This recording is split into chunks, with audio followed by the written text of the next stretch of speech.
settle yourself now, wherever you are, and allow the day to loosen its hold upon you, gently and without haste, the way the last light of an autumn afternoon thins itself across a quiet room until it is barely there at all.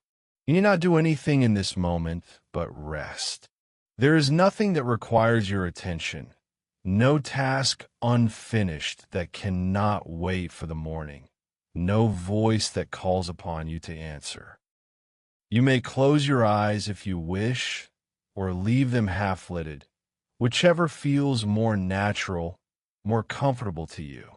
Let your shoulders drop, just slightly, and notice how much tension you have been carrying there without realizing it, the way one might carry a parcel all through a long walk and only feel its weight upon setting it down. Your hands may rest wherever they have fallen, open or loosely curled, and your breathing may settle into whatever rhythm it finds on its own, unhurried and even, each breath arriving and departing with the same quiet patience as a tide upon a shore that no one is watching. Let the sounds around you grow distant, as though they belong to another room, another house entirely, a place you need not concern yourself with tonight. And as you lie here, still and warm and unbothered, let us turn our thoughts together towards a place far removed from the present hour, a place that exists now only in the gentle country of memory and imagination, where the streets are cobbled and the lamps are lit by hand, and the air carries in it the faint, sweet smell of coal smoke and damp stone. Let us go there now, slowly, as one might descend a familiar staircase in the dark, trusting each step because the feet have known them 100 times before. It is an evening in late November, somewhere in the closing decades of that long and quiet century which bore the old queen's name. The year does not matter, not precisely, for there is a sameness to such evenings that renders dates a kind of ornament, pleasant but unnecessary. What matters is the quality of the air, which is thick tonight with a rolling, pearl-colored mist, the sort that does not arrive all at once, but gathers itself in stages, first as a thinning of the light, then as a softening of all edges, until the buildings across the narrow street appear as though seen through several thicknesses of muslin. The cobbles are damp, though it has not rained. The moisture comes from the mist itself, which lays a fine, invisible film over every surface it touches, over the iron railings and the stone lintels and the dark wooden shutters of the shop fronts, so that everything glistens faintly in the pale glow of the gas lamps that stand at intervals along the pavement. In a street of modest proportions, not far from where the old market square gives way to a row of tradesmen's premises, there is a workshop. It sits at the ground floor of a narrow, 3-story building of soot-darkened brick, its single front window set deep into the wall and partially obscured by a half-drawn curtain of heavy green cloth. A faint warm light escapes through the gap where the curtain does not quite meet the frame, and this slender bar of gold falls across the wet pavement like a line drawn in honey upon a dark table. Above the door, a painted sign, its letters somewhat faded from years of weather, reads in a careful, old-fashioned hand the name of the establishment and its trade, though from where we stand the words are partially lost in the mist. It is enough to know that inside this place a man is at work, and that his work is of the oldest and most particular kind, the making of sealing wax. Let us step inside now, as one might step into a memory, without sound or effort, passing through the door as though we're not there at all. The room is small, perhaps 15 feet across and somewhat deeper than it is wide, with a low ceiling of dark, smoke-stained beams from which hang 2 oil lamps. Their flames turn to a modest, steady brightness that fills the space with a warm amber light. The walls are lined with shelves, and upon these shelves are arranged, with the quiet orderliness of a man who has kept the same habits for many years, the various materials and implements of the trade. There are jars of powdered pigment, their lids sealed with cloth and string, each one labeled in the same careful hand that painted the sign above the door. Vermilion, lamp black, Prussian blue, mica powder, ivory black. The colors, where they show through the glass, are vivid and deep, like fragments of stained glass seen from the inside of a cathedral. Beside them sit tins of Venice turpentine, their surfaces faintly sticky to the touch, and bags of shellac flakes, each one the color of dark amber, translucent and brittle, like the shed scales of some ancient insect, which in a manner of speaking is precisely what they are, for shellac is the secretion of the lac beetle, gathered from the trees of distant India and shipped in great quantities to the workshops and varnish makers of England. Along the far wall, beneath a second, smaller window that looks out upon a narrow yard, there stands the workbench.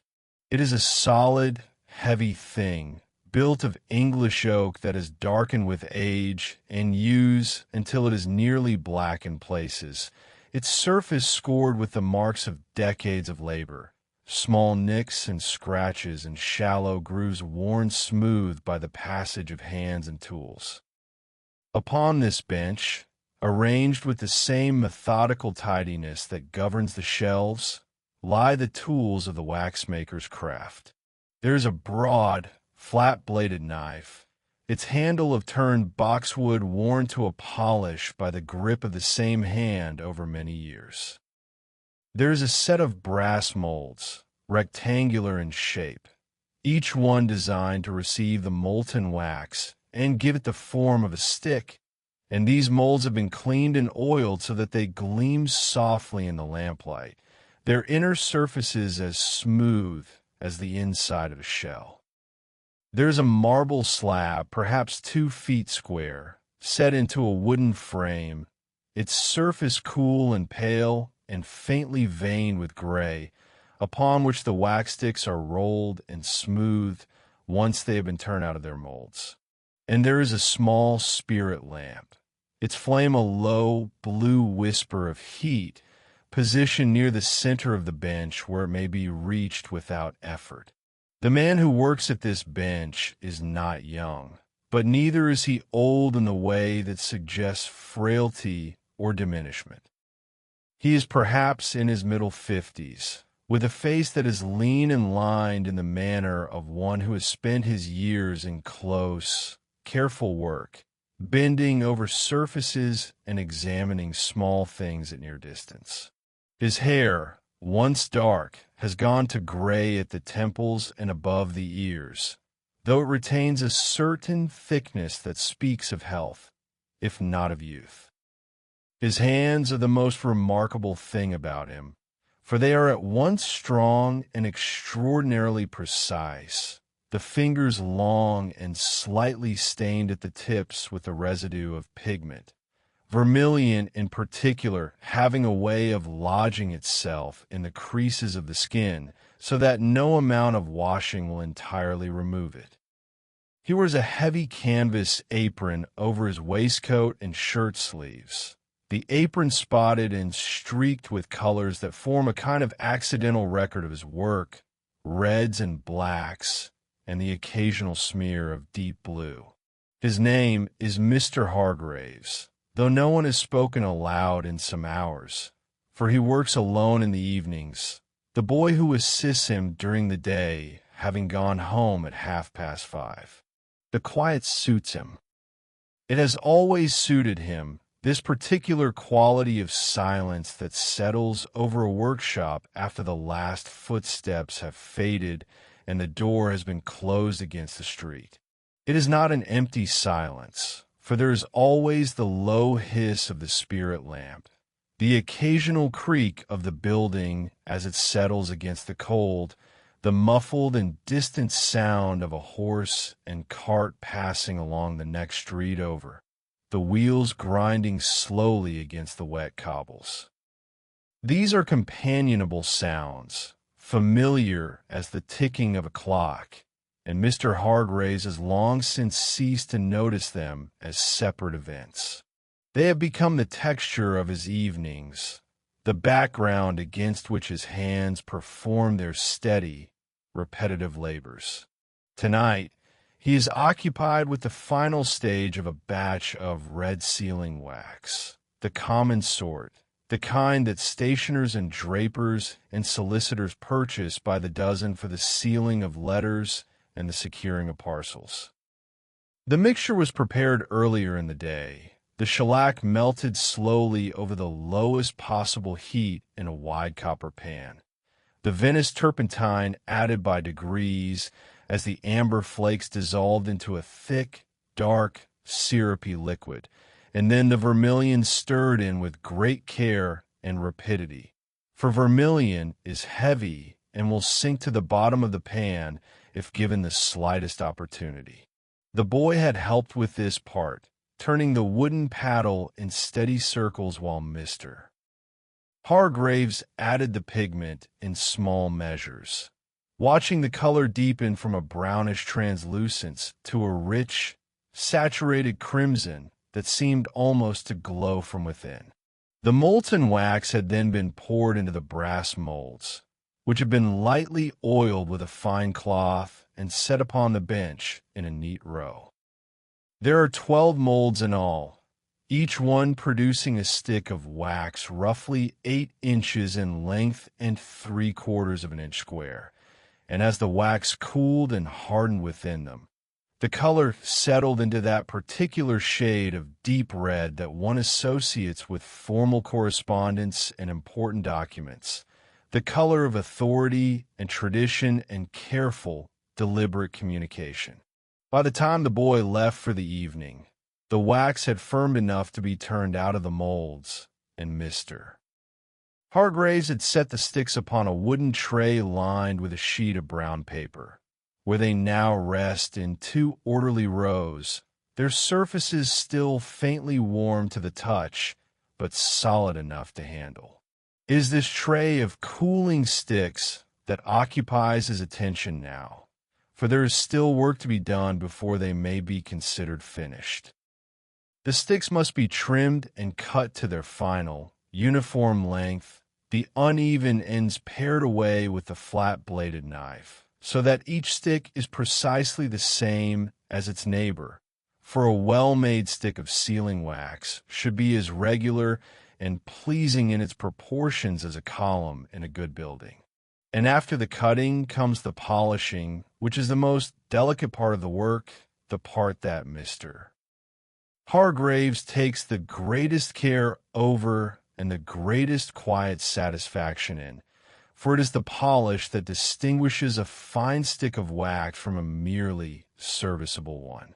He takes up the first stick from the tray, holding it lightly between the thumb and forefinger of his left hand, and turns it slowly, examining it in the lamplight. The surface is smooth, but not yet glossy, still bearing the faint, matte texture that comes from the mold. He can see, at one end, a small ridge where the wax did not fill the corner of the mold quite perfectly, a tiny imperfection that would be invisible to most eyes, but which his own, trained by decades of practice, detect without effort. He sets the stick upon the marble slab and, with the knife held at a shallow angle, draws the blade along the ridge in a single, slow stroke, paring away a thin curl of wax that falls to the bench like a ribbon of dark red silk. The sound it makes is very soft, a faint, clean snap as the blade separates the excess from the body of the stick, and it is one of those sounds that, once heard in a quiet room, becomes oddly satisfying, the kind of sound one would not mind hearing again and again. He turns the stick and examines it once more. The ridge is gone. The end is now flat and true, and he runs the pad of his thumb across it to confirm what his eyes have already told him, that the surface is even and unblemished. He sets the stick aside and takes up the next, and the process begins again, the same slow turning, the same careful scrutiny, the same precise and unhurried stroke of the blade.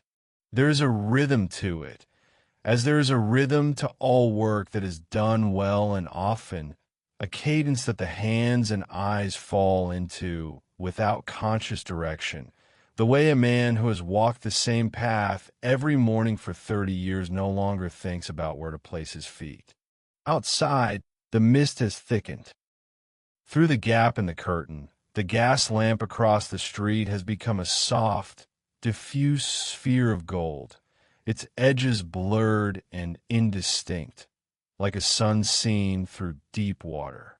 The sounds of the street have grown quieter still, the mist having the quality of a blanket laid gently over all the ordinary noises of the evening, muffling and softening them until they are no more than a faint, intermittent murmur, a suggestion of life continuing somewhere beyond the walls of this small, warm room. A horse passes, its hooves striking the cobbles with a slow, measured rhythm that fades gradually into nothing, and then there's only the hiss of the lamp and the occasional, delicate snap of the knife as Mr. Hargraves continues his work. He has trimmed 4 sticks now and is working on the 5th.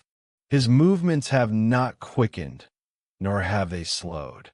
They proceed at exactly the same pace as the first. For Mr. Hargraves is not a man who hurries, and the work itself does not invite haste.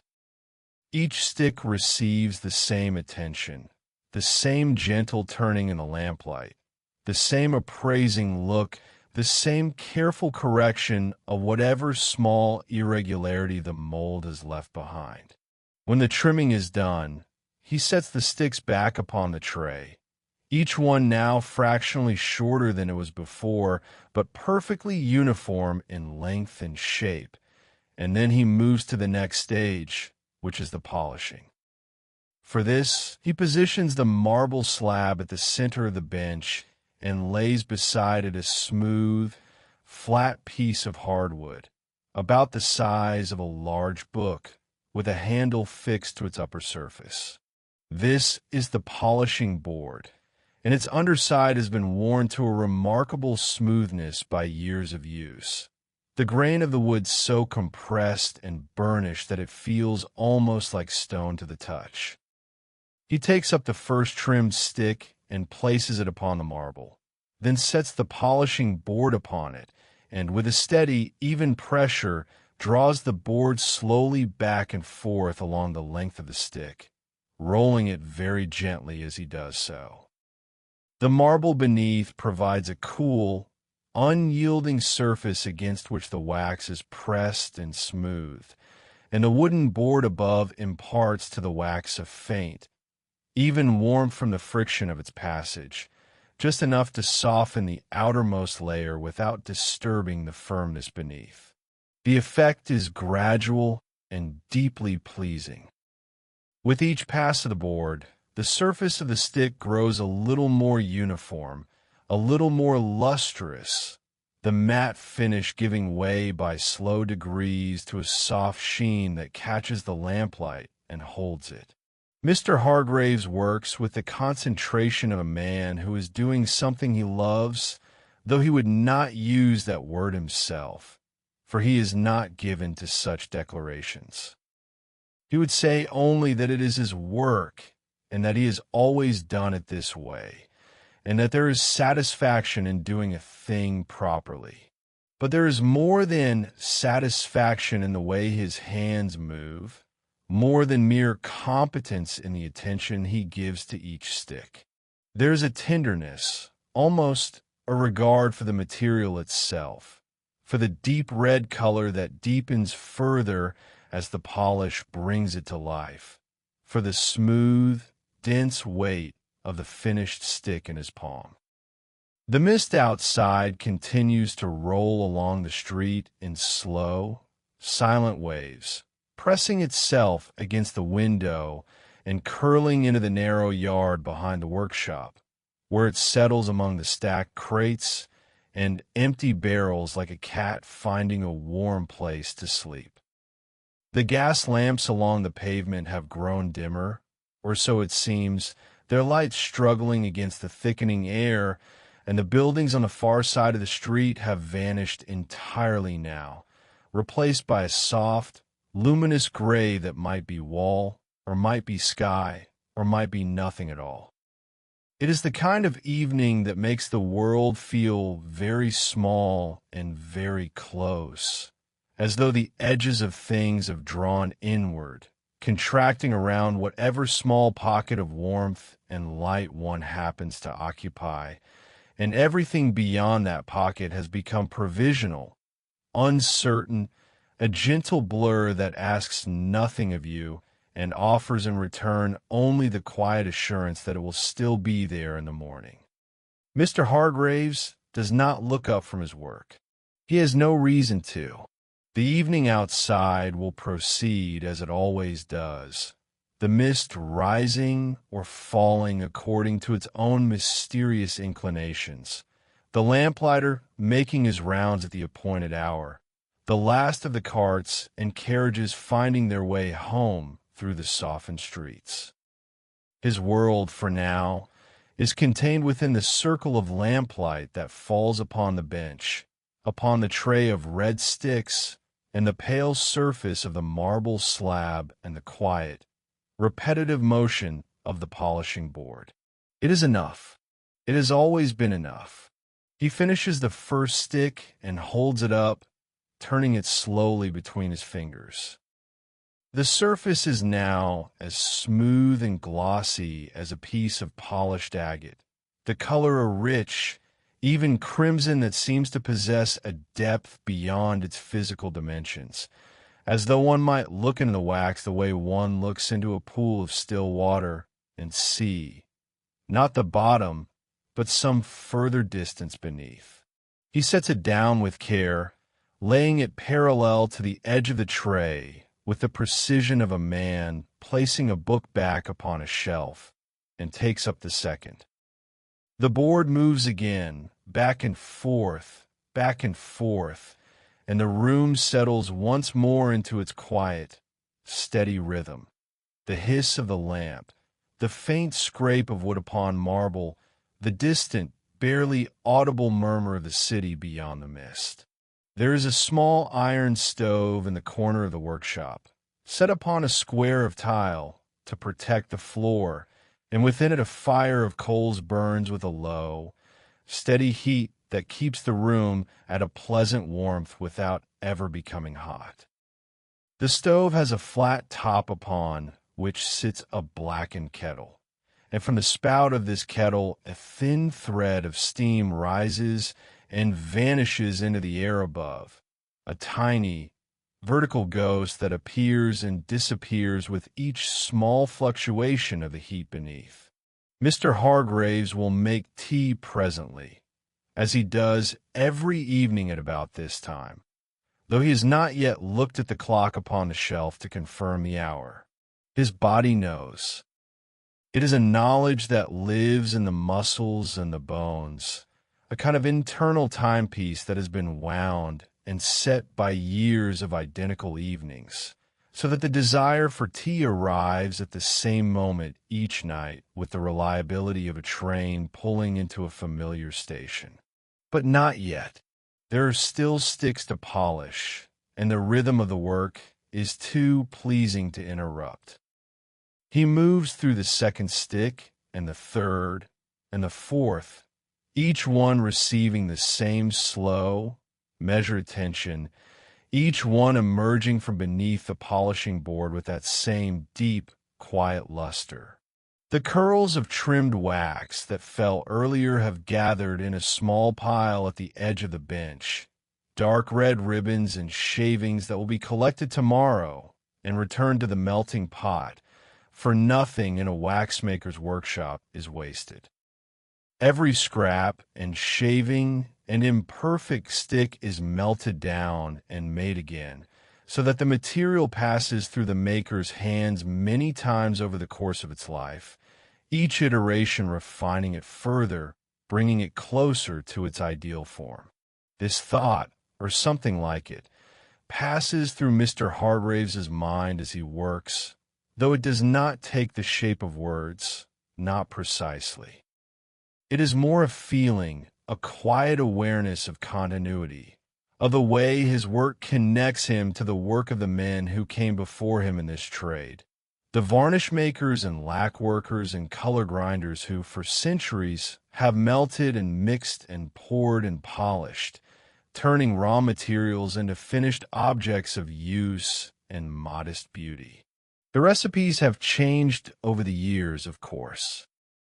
The old beeswax formulas of medieval times gave way to shellac and turpentine as the trade with the Indies opened new supplies of lac to the English market, and the colors have multiplied from the simple red and black of earlier centuries to the wide palette now available, the blues and greens and golds, and even the scented waxes that the French are particularly fond of, perfumed with musk or lavender. But the essential act remains the same: the melting, the mixing, the molding, the polishing, and the hands that perform are guided by the same instincts that guided the hands of every maker who came before. The fifth stick is finished. Mr. Hargraves sets it upon the tray and pauses, not from weariness, but from the simple pleasure of looking at what he has done. 5 sticks of red sealing wax lie in a neat row, each one identical in length and width and color, each one bearing that deep, smooth polish that speaks of care and attention and a long acquaintance with the properties of the material. They are beautiful in their modest way, though Mr. Hargraves would be unlikely to use that word. He might say they were well made, or that they had come out nicely, and in his vocabulary these phrases carry the same weight as another man's superlatives. He takes up the 6th stick and places it upon the marble. The board descends and the rhythm resumes, and the room once more becomes a place of soft, repetitive sound and steady, golden light, a place where time moves not by the clock, but by the slow accumulation of small, careful actions, each one indistinguishable from the last, each one leading imperceptibly towards the completion of a task that is never truly finished, for there will always be another batch to mix, another tray of sticks to trim and polish, another evening of quiet, contented labor in this small room above the cobbled street. And the mist continues to roll, soundless and unhurried, pressing itself against the window and drifting along the pavement and curling around the base of the gas lamps. And the city beyond grows quieter still, and the night deepens, and Mr. Hargraves works on, his hands moving with the patience and certainty of a man who has found, in the practice of his craft, something that is very close to peace. The 6th stick turns beneath the polishing board with the same unhurried obedience as those that came before it, and Mr. Hargraves feels, in the slight resistance of the wax against the marble, that familiar moment when the surface begins to yield its roughness, when the outermost layer softens just enough to accept the impression of smoothness that the board imparts. It is a moment he has felt thousands of times, perhaps tens of thousands, and yet it has never ceased to interest him, this small threshold between the unfinished and the finished, the dull and the lustrous. He could not explain it in words, nor has he ever tried, but his hands recognize it the way a gardener's hands recognize the exact dampness of soil that means a seed will take, or the way a baker's hands know, without measuring, the precise quantity of flour that will bring a dough to its proper consistency. The stick emerges gleaming, and he holds it for a moment in the lamplight, turning it with the slow deliberation of one who is not inspecting so much as appreciating. The color is particularly fine in this batch, a deep, true crimson without the faintest trace of that purplish or brownish cast that betrays the use of inferior pigments. Mr. Hargraves has always insisted upon genuine vermilion for his red wax, though it costs considerably more than red lead or common bull. And though there are manufacturers, he knows, who save their pennies by using the cheaper substitutes and disguising the difference with a coating of finer wax rolled over the surface. He has seen their work in the stationer's shops, sticks that look well enough until they are held to a flame, at which point the color muddies and the surface bubbles unevenly, revealing the fraud beneath. It is not the dishonesty that troubles him most, though he disapproves of it, but the carelessness, the willingness to send out into the world a thing that is less than it might be. He sets the sixth stick upon the tray and takes up the seventh. The pile of unpolished sticks on the left side of the tray diminishes by one, and the row of finished sticks on the right grows by the same measure. And this quiet arithmetic of completion is another of those small satisfactions that fill his evenings without ever demanding to be noticed. The board moves, the wax turns, and the room holds its breath around him, attentive and still. It was his father who taught him the trade, in this same room, at this same bench, though the bench has been repaired and reinforced so many times over the intervening decades that it is difficult to say how much of the original wood remains. His father had been a careful man, deliberate in his movements and sparing in his speech, and he had taught the boy not by explanation, but by demonstration, setting his own hands to the work and allowing the child to watch until watching became understanding, and understanding became the desire to try. Mr. Hargraves remembers, with a clarity that the years have not diminished, the first time his father placed a stick of wax upon the marble and handed him the polishing board. He had been 9 years old, perhaps 10, and the board had felt enormous in his small hands, unwieldy and strange, and the first stroke had been clumsy, pressing too hard at one end and too lightly at the other, so that the stick skidded sideways and came to rest against the edge of the frame. His father had said nothing.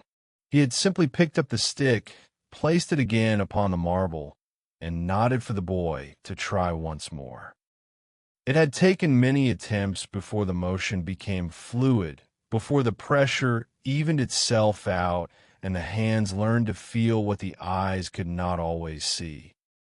But it had come, as all such things come, not in a single moment of mastery, but in a gradual accumulation of tries, each one slightly better than the last, until one day the boy realized that he was no longer thinking about what his hands were doing, that they had taken over the work and were performing it with a sureness that seemed to belong not to him, but to the trade itself, as though the knowledge lived in the tools and the materials and merely passed through his fingers on its way to the finished object. His father had died in the winter of 1867, quietly, in the room above the workshop, with the smell of turpentine and shellac drifting up through the floorboards as it had every day of his life. Mr. Hargraves had been 23. He had continued the work without interruption, for there were orders to fill and customers who expected their wax by the end of the week, and grief, he discovered, was not incompatible with labor. Indeed, the work had sustained him through those early weeks of loss in a way that nothing else could, for the hands that held the polishing board and the knife were the same hand his father had trained, and in performing the familiar motions he felt a connection to the man that was deeper and more enduring than memory alone. He feels it still on evenings like this, when the room is quiet and the work is steady and the lamplight falls upon the bench in exactly the way it has always fallen, and he is aware without sadness of the long, unbroken chain of evenings that stretches behind him, each one a repetition of the last, each one a small act of continuity. The seventh stick is finished. He sets it down and reaches for the eighth. Outside, somewhere in the mist, a church bell sounds the hour, its tone so muffled and distant that it reaches the workshop as little more than a low, resonant hum, a vibration felt as much as heard, like the memory of a sound rather than the sound itself. Mr. Hargraves counts the strokes without consciously attending to them. 8 o'clock. The evening is well advanced, though it does not feel so, for time in this room moves at its own pace, governed not by the clock but by the rhythm of the hands and the slow transformation of the material beneath them. He pauses, setting down the board, and straightens his back with a care that acknowledges, without complaint, the mild stiffness that gathers in the lower spine after an hour or more of bending over the bench. It is a familiar ache, one that has grown more insistent in recent years, but has never become severe enough to trouble him greatly. He rolls his shoulders once, twice, feeling the joints settle and ease, and then he crosses the room to the stove, where the kettle has been whispering to itself for some time now, its thin plume of steam a patient invitation. The tea caddy sits upon a shelf beside the stove, a small tin box of japanned, its lid decorated with a pattern of birds and flowers that has faded over the years to a gentle, indistinct suggestion of color, like a garden scene through a rain-streaked window. He opens it and measures the leaves into a brown earthenware pot, 2 spoons, neither heaped nor scant, and pours the water over them with the steady hand of long practice. The steam rises in a warm, fragrant cloud, carrying with it that particular scent of black tea that is at once ordinary and deeply comforting, a scent that belongs to kitchens and firesides and quiet rooms at the end of the day. He sets the lid upon the pot and leaves it to steep, for he is particular about his tea and will not drink it before it has had its proper time, 3 minutes by the clock, though he does not consult the clock but simply waits, standing by the stove with his hands held loosely at his sides, feeling the warmth of the coals through the iron and listening to the small, intimate sounds of the room. The fire in the stove shifts, a coal settling against its neighbor with a soft, percussive click, and a small shower of sparks rises within the grate and expires. The kettle ceases its whispering now that the water has been poured, and in the new silence Mr. Hargraves becomes aware of the mist outside, not as a visible thing, for his back is turned to the window, but as a presence, a quality of hush that presses against the walls of the workshop and deepens the quiet within. He has always been fond of mist, in a way that one may be fond of a season or a time of day, not for any reason that bears examination, but simply because it has been a companion to so many of his evenings, arriving with the dusk and lingering until morning, softening the edges of the world and drawing the boundaries of his attention inward, towards the bench and the work and the small circle of lamplight that is, on such nights, the whole of his universe. He pours the tea into a cup, a plain white cup with a chip on the rim that he has been meaning to replace for several years and has never quite got around to doing, for it still holds tea perfectly well and has the additional virtue of fitting his hand in a way that a new cup might not. He carries the cup back to the bench and sets it upon the corner, well away from the wax and the marble, in a spot that has been worn smooth and faintly stained by the 100 or so cups that have preceded this one. He takes a sip. The tea is strong and hot and faintly bitter, exactly as he likes it, and the warmth of it spreads through him with the slow, comforting certainty of a blanket drawn up to the chin on a cold night. He stands for a moment, cup in hand, looking at the tray of wax sticks. 7 finished, 5 remaining. The finished sticks gleam softly in the lamplight, their surfaces reflecting the flame of the oil lamp in miniature, twin points of gold upon each crimson face, and there is in their orderly arrangement something that pleases him in the same way that a well-laid table or a neatly kept garden might please a person of quiet temperament. It is not grandeur that appeals to him, not ambition or display, but this, the evidence of care taken and standards maintained, the modest beauty of a thing done properly. He sets down the cup and returns to the work. The 8th stick lies upon the marble, and the board descends, and the rhythm resumes, and Mr. Hargraves falls once more into that state of focused, unhurried attention that is neither thought nor the absence of thought, but something between the two, a kind of waking stillness in which the mind is quiet but not empty, occupied but not strained, like a pool of clear water through which the occasional thought drifts like a leaf upon a current, arriving from nowhere in particular and departing in the same manner. He thinks, if thinking is the word, of the colors that will be mixed tomorrow.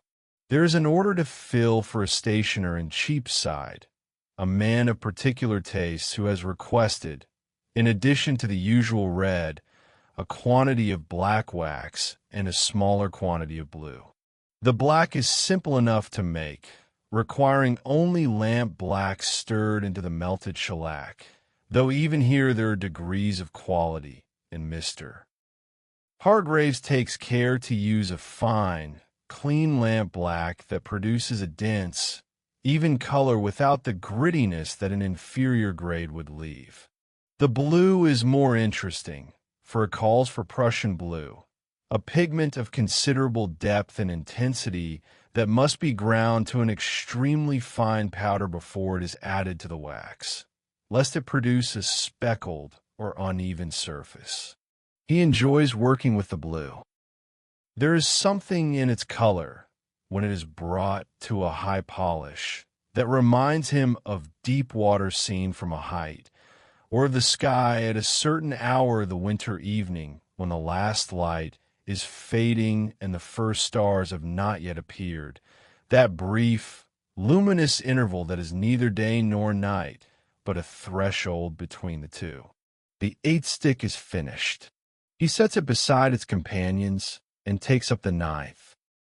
The mist outside has grown so thick now that the gas lamp across the street has been reduced to a faint, aureate smudge, barely distinguishable from the surrounding grayness, and the sound of the city has all but ceased, so that the workshop seems to exist in a pocket of absolute stillness, a small, warm room suspended in a vast and silent cloud. Mr. Hargraves does not mind. He has never minded the isolation that mist brings, for it only confirms what he has always felt, that the world outside, for all its bustle and noise, is at a certain distance from the world in which he truly lives, the world of the bench and the tools and the slow, patient transformation of raw materials into finished things. The ninth stick turns beneath the board, and the surface yields its roughness, degree by imperceptible degree, and the color deepens, and the sheen emerges in Mr. Hargraves feels, in his hands and in the quiet center of his chest, that same small, steady contentment that has accompanied him through more evenings than he could count. It is not happiness exactly, though it is not unhappy either. It is something more durable than happiness, more reliable, a kind of bedrock upon which the days and weeks and years have been built, layer upon layer, without fanfare or upheaval, until they have formed a life that, if not remarkable in any outward sense, possesses a solidity and a coherence that he values above all things. He thinks of the stationer in Cheapside, Mr. Pelling, a thin, precise man with wire spectacles and a habit of examining each stick of wax with the concentration of a jeweler appraising a stone. Mr. Pelling has been a customer for 12 years, and in that time has never once complained about the quality of Mr. Hargraves's wax, which is, in the quiet currency of their trade, the highest compliment that can be paid.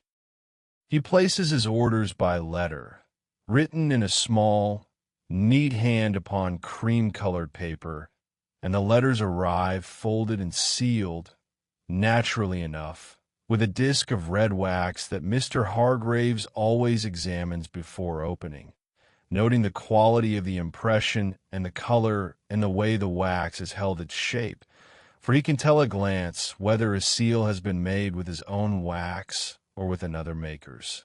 And Mr. Pelling, he is pleased to observe, has always used the product he sells. The ninth stick joins the row. 3 remain.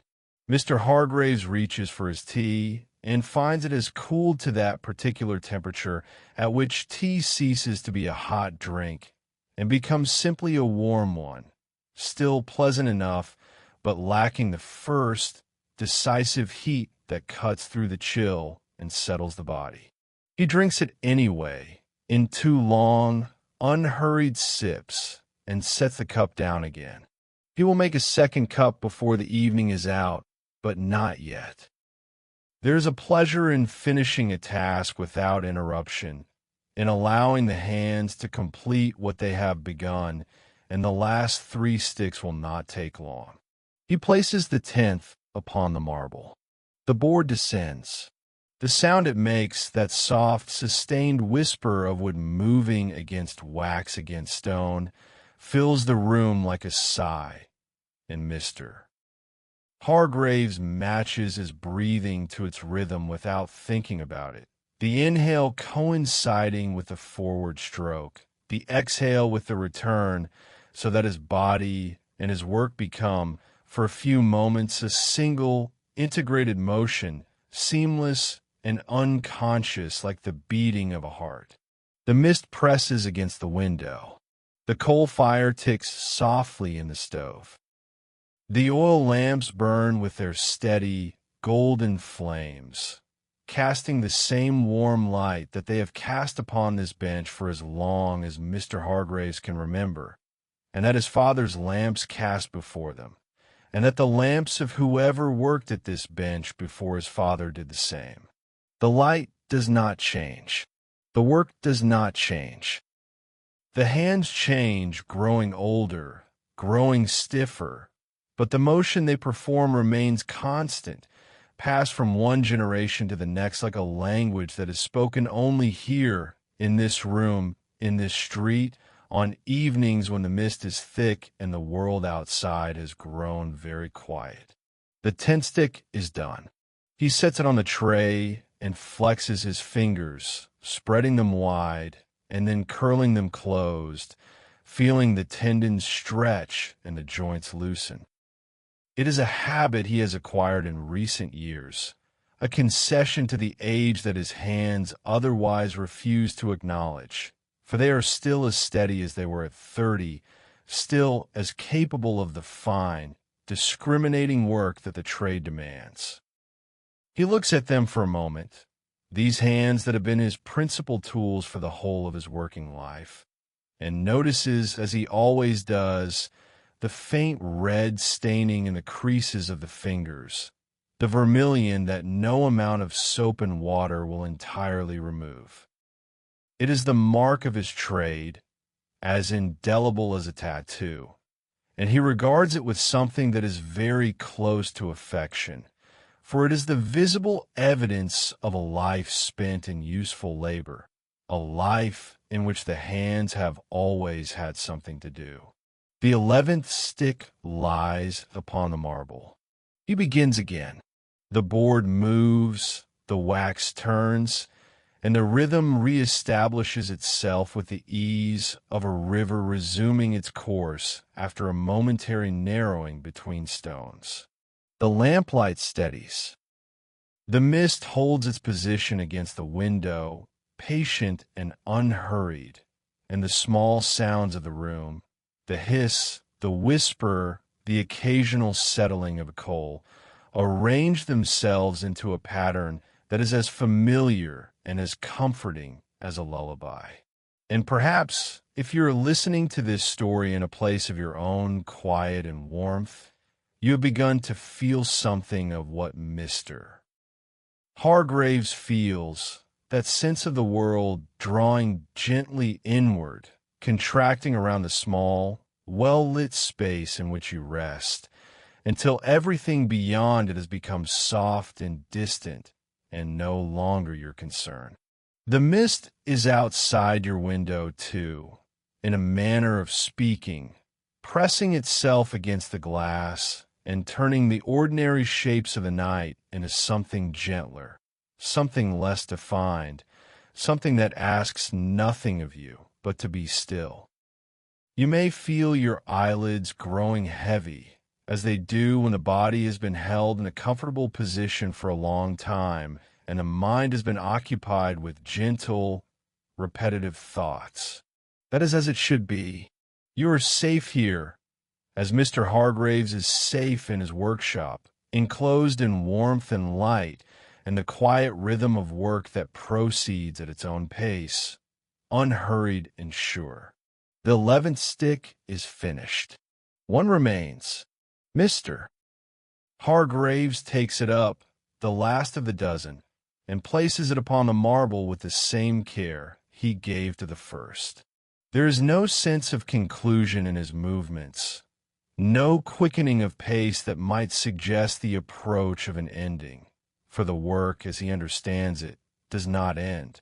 It pauses and resumes, and pauses again, like breathing, like the tides, like the slow turning of the seasons that brings the same mist back to this same street at the same time each year. Tomorrow there will be another batch to mix the black and the blue that Mr. Pelling has ordered, and after that there will be another order from another customer, and after that another, and the days will pass in their quiet, steady progression, each one a small variation upon the same enduring theme. The board moves, the wax yields, the color deepens, and Mr. Hargraves, his hands performing their final, unhurried strokes, feels the evening settle around him like a garment that has been worn so often it no longer has any weight at all, only warmth, only the sensation of being held. He finishes the last stick and holds it up.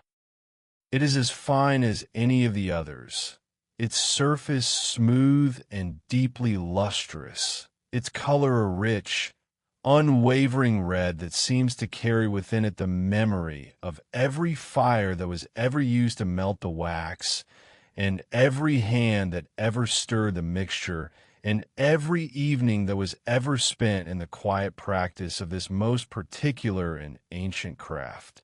He sets it upon the tray in the last remaining space, and the dozen is complete.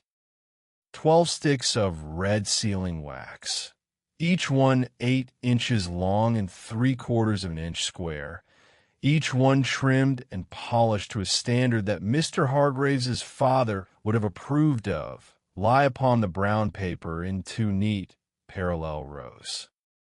They gleam in the lamplight like a row of jewels in a velvet case, and the air above them carries a faint, not unpleasant scent, a warm, resinous fragrance that is the smell of shellac and turpentine and the ghost of heat, the particular perfume of the waxmaker's workshop that clings to Mr. Hargraves's clothes and hair and follows him into the street and up the stairs to the rooms above where he lives, so that even in sleep he carries with him the evidence of his daily work.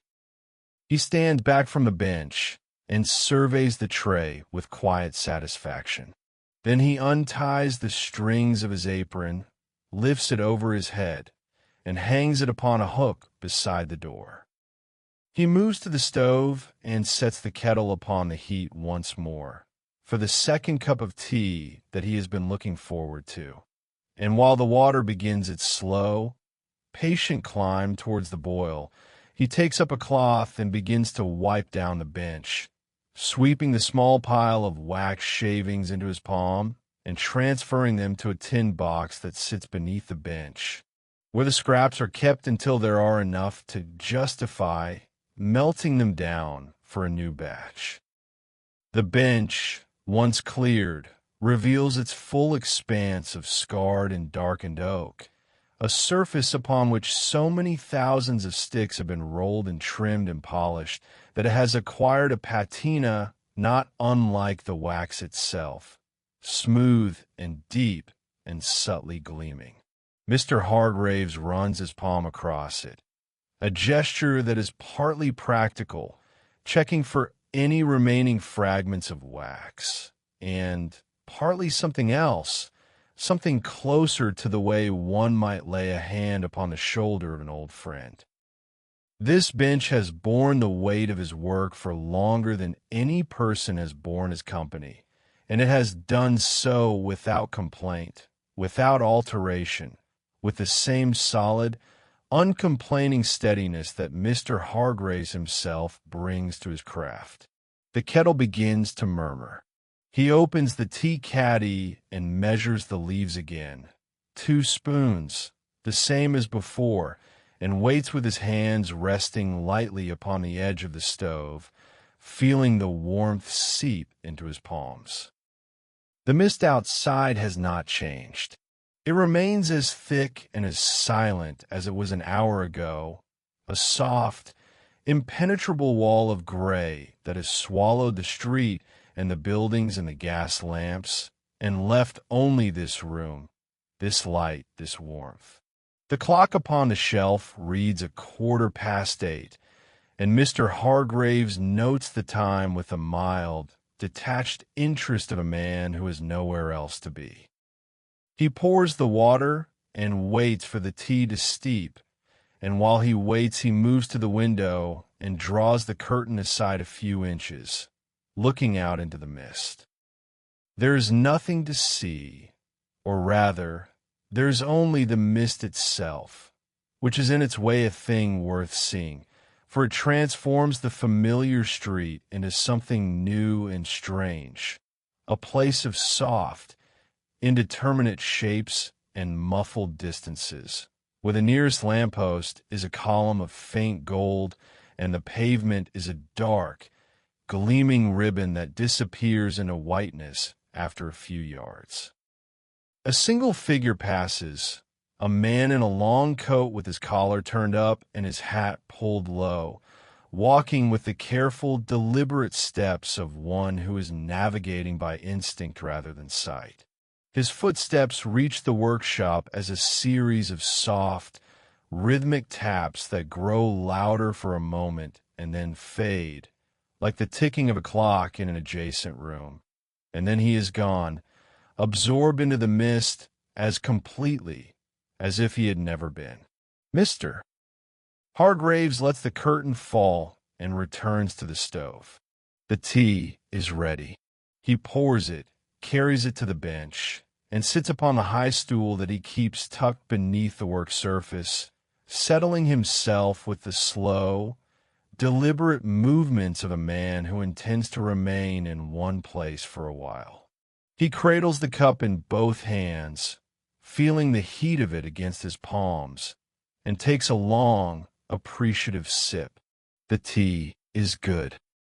It is the same tea he drinks every evening, purchased from the same grocer at the end of the street, measured in the same quantities, brewed for the same duration, and yet it never seems to lose its capacity to comfort him, to mark the transition between the active portion of the evening and the quieter portion that follows. The portion in which the work is done, and the only thing remaining is the pleasure of sitting in a warm room with a cup of tea and allowing the mind to settle, like sediment in a jar that has been gently placed upon a shelf. He looks at the brass molds, still sitting in their row upon the bench where he left them earlier, each one empty now, its interior still faintly coated with the thin film of oil that was applied before the wax was poured. Tomorrow he will clean them properly, wiping each one with a fresh cloth and a touch of oil, and then they will be set aside until the next batch is ready to pour. The molds are old, older than Mr. Hargraves himself, for they were purchased by his father from a brass worker in Birmingham sometime in the 1840s, and they bear upon their outer surfaces a maker's mark that has been half worn away by handling, but which can still be read if one knows what to look for. They are beautifully made, each one perfectly rectangular, its inner walls as smooth and true as the day they were cast, and Mr. Hargraves values them not merely as tools, but as objects in their own right, artifacts of a craftsmanship that mirrors and complements his own. He sips his tea and lets his gaze drift over the workshop, taking in the shelves with their jars and tins, the molds and the marble slab, the stove with its quiet fire, the 2 oil lamps with their steady flames, the heavy green curtain at the window, the door with its iron latch, and the draft excluder of rolled cloth that lies along the threshold. Everything is in its place.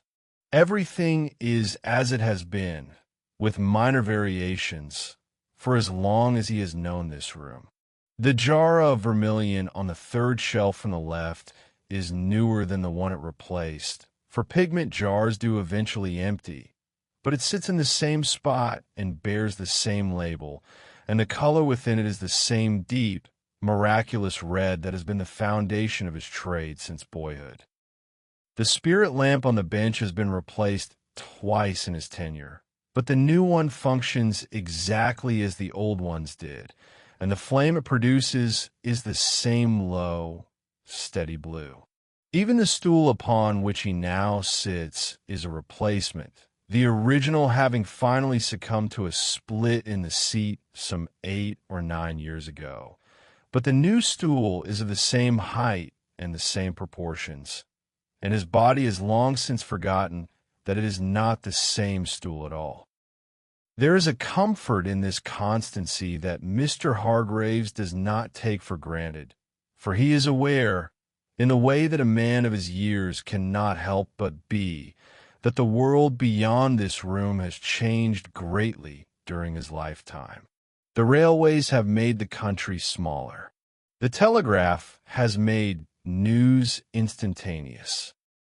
The gummed envelope, that most practical and prosaic of inventions, has greatly reduced the demand for sealing wax in ordinary correspondence, so that his trade, which was once a staple of the stationer's catalog, has become something more specialized, more rarefied, sustained now by solicitors and courts and government offices, and by those private individuals of the older generation who still prefer to seal their letters in the traditional manner. He does not begrudge the change. It is the way of things, and he has adapted to it as a tree adapts to a shift in the prevailing wind by bending slightly without breaking. His output is smaller now than it was in his father's time, and his customers are fewer but more particular, men like Mr. Pelling who appreciate the quality of handmade wax and are willing to pay a fair price for it. There's enough work to sustain him, and that is all he has ever asked for. Enough work to fill the days and the evenings, enough to keep the hands busy and the mind occupied in the small, steady flame of purpose burning in the place where purpose lives. The tea is half gone. He drinks it slowly, savoring each sip, letting the warmth of it mingle with the warmth of the stove and the warmth of the lamplight, until the three sources of warmth become one, a single, enveloping comfort that wraps around him like the mist wraps around the street outside, gently and completely. His eyelids are growing heavy, not with exhaustion, but with the natural drowsiness that comes upon a man at the end of a long and productive day, when the body has done its work and the mind has been pleasantly occupied, and there is nothing left to do but surrender to the quiet insistence of rest. He finishes the tea and sets the cup down. He sits for a moment longer, his hands resting upon his knees, his gaze unfocused, turned not outward towards the workshop, but inward towards some private, comfortable space that the evening has opened within him. The mist outside the window has begun to glow faintly, as though the moon, hidden somewhere above the low clouds, has found a thinning in the overcast and is pressing its light downward through the layers of damp air, and the glow enters the room through the gap in the curtain as a soft, silvery radiance that mingles with the gold of the lamps and produces, upon the surface of the marble slab and the polished faces of the wax sticks and the smooth, dark oak of the bench, a light that is, neither warm nor cool, but something in between, something that belongs exclusively to this hour and this place and this particular quality of silence. Mr. Hargraves rises from the stool, slowly, and moves about the room with the quiet, practiced efficiency of a man performing the last small rituals of the day. He turns down the flame of the spirit lamp until it gutters and dies. He checks the damper on the stove, adjusting it so that the coals will burn low through the night without going out entirely. And in the morning the room will still be faintly warm when he descends the stairs to begin again.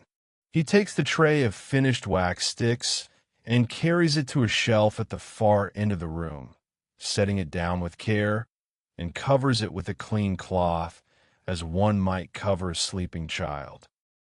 The lamps he leaves burning for now, for he will need their light to find his way to the door and up the stairs. But he turns the first one lower, so that its flame shrinks to a small orange bead, and the shadows in the room lengthen and deepen, and the workshop begins its nightly transformation from a place of work to a place of rest, the tools and materials receding into dimness, the shelves becoming indistinct, the shapes of things losing their hard edges and acquiring instead a soft, suggestive quality, as though the room itself were growing drowsy.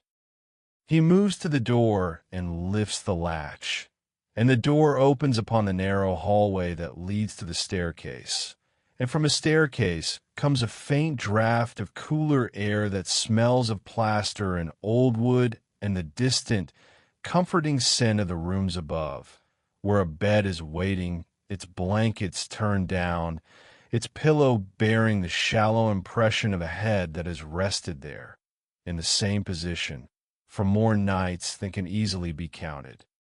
He pauses at the door and looks back into the workshop. The second lamp still burns, casting its diminished light over the bench, and the marble slab and the row of brass molds and the covered tray upon the shelf. The room is very still. The mist presses against the window. The stove ticks softly as the coals settle into their slow, overnight configuration. And in this moment, standing at the threshold between his workshop and the rest of the house, Mr. Hargraves feels that same quiet, dependable contentment that has attended him through the whole of the evening. The contentment of a man who has done his work well and who knows that tomorrow he will do it again, and the day after that, and the day after that, in an unbroken chain of careful, purposeful days that stretches forward into the future with the same steadiness with which it stretches back into the past. He turns down the second lamp. The room darkens. Only the faint glow of the stove remains, a low, warm ember light that picks out the edge of the bench and the curve of the kettle and the dull gleam of the brass molds. And then he steps through the door and closes it behind him, gently, and the workshop is left to itself, to the mist and the silence and the slow, imperceptible cooling of 12 sticks of red sealing wax upon a shelf in the dark.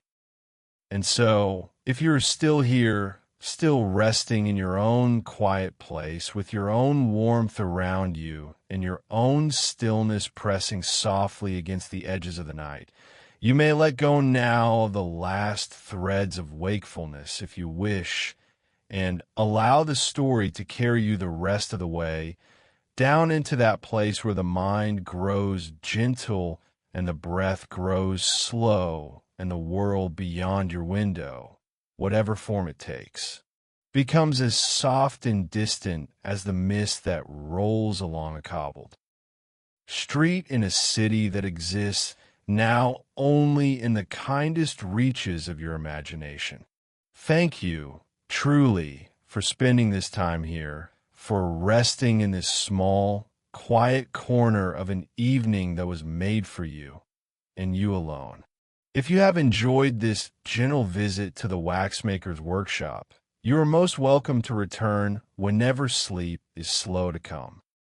And if you feel so moved, a quiet word left behind, or a moment taken to stay close to this place where such stories are told, would be a kindness most warmly felt.